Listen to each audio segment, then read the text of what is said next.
এক চোখ দিয়ে দেখে এক জিনিস, আর কলবের চোখ দিয়ে দেখে আরেক জিনিস। এক চোখা মানুষরা বলছে বিশ্ব এগিয়ে যাচ্ছে, আর কলবের মধ্যে আল্লাহ নূরওয়ালা মানুষরা বলছে বিশ্ব এগিয়ে যাচ্ছে বাট কিয়ামতের দিকে। কি বুঝছেন? বিশ্ব এগিয়ে যাচ্ছে ঠিকই, বাট কিয়ামতের দিকে, তার শেষ সময়ের দিকে এগিয়ে যাচ্ছে আস্তে আস্তে, এবং এখন খুব দ্রুত এগিয়ে যাচ্ছে। এখন সময় আরো দ্রুত যাচ্ছে। একটা বছর চলে যাচ্ছে একটা মাসের মতো, একটা মাস চলে যাচ্ছে একটা সপ্তাহের মতো, একটা সপ্তাহ যাচ্ছে একটা দিনের মতো, একটা দিন যাচ্ছে একটা ঘন্টার মতো। যারা আল্লাহর নূর এবং বসিরা প্রাপ্ত মানুষ তারা বুঝতে পারে।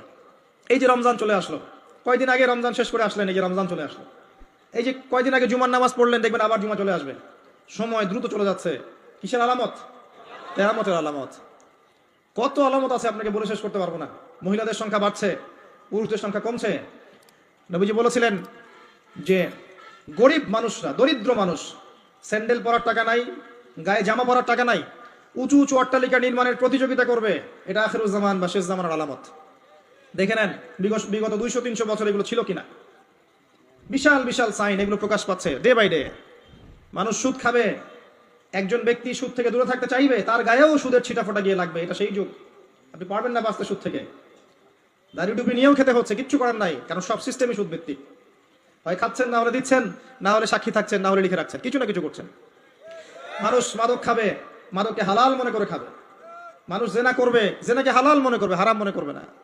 মানুষ হত্যা করবে, যাকে হত্যা করবে সে জানবে না কেন হত্যা করছি, আর যে মারা যাবে সেও বুঝবে না কি জন্য আমাকে মারলো। পিতামাতার সাথে দাস দাসীর মতো আচরণ করা হবে, পিতামাতার সাথে দাস দাসীর মতো আচরণ করা হবে। সম্পদের জন্য সন্তান মাকে হত্যা করবে, বাবাকে হত্যা করবে। দুই চোখওয়ালা মানুষরা বুঝতে পারে এগুলো হচ্ছে, দিন দিন বাড়ছে, সময় সংক্ষিপ্ত হয়ে আসছে।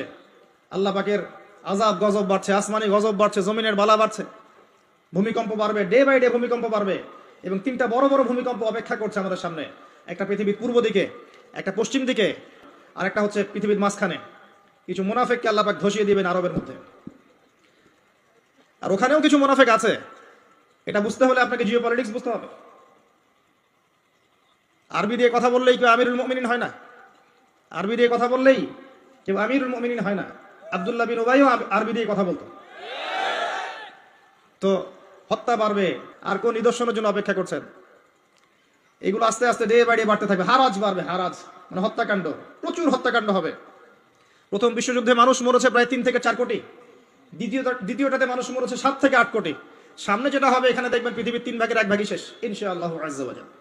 এমনটাই হবে ইনশাআল্লাহ তাআলা। আমরা চাই না এমনটা হোক, কিন্তু কুদিয়াল আমর, লেখা হয়ে গেছে, এগুলো কিছু করার নাই।